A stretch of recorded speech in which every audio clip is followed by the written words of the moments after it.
have asked me why did I write that book or any book, all the stories I wrote were true because I believed in what I saw. I was traveling west one time at the junction of the state line of Colorado, its arid western one, and the state line of poor Utah.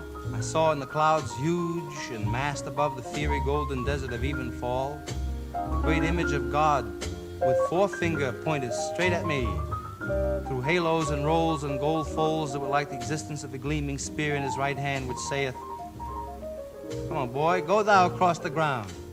Go moan for man. Go moan. Go groan. Go groan alone.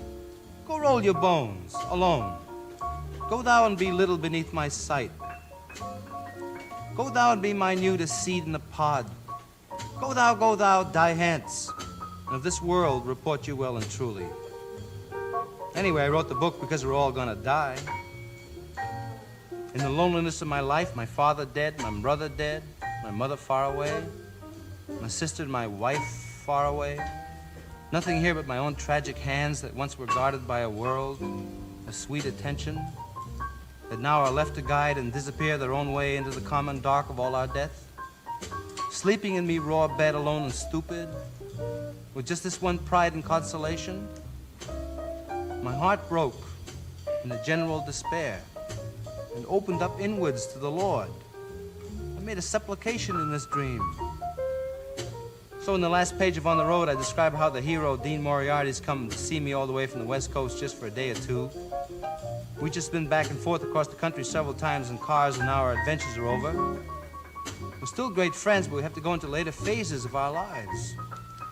So there he goes, Dean Moriarty, ragged in the moth-eaten overcoat he brought specially for the freezing temperatures of the East, walking off alone, and last I saw of him, he rounded the corner of 7th Avenue, eyes on the street ahead, and bent to it again. Gone.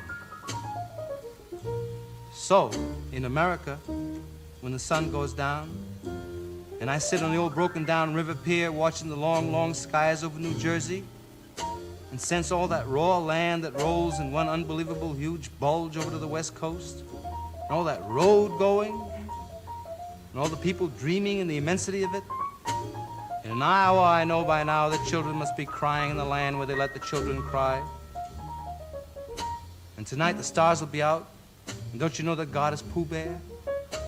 The evening star must be drooping and shedding her sparkler dims on the prairie, which is just before the coming of complete night that blesses the earth, darkens all the rivers, cups the peaks, and folds the final shore in.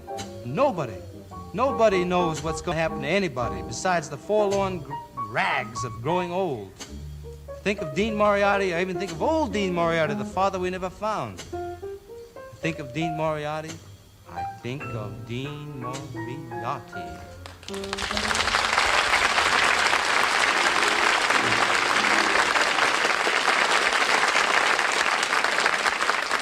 Yeah, wow, Jack, thank you very much.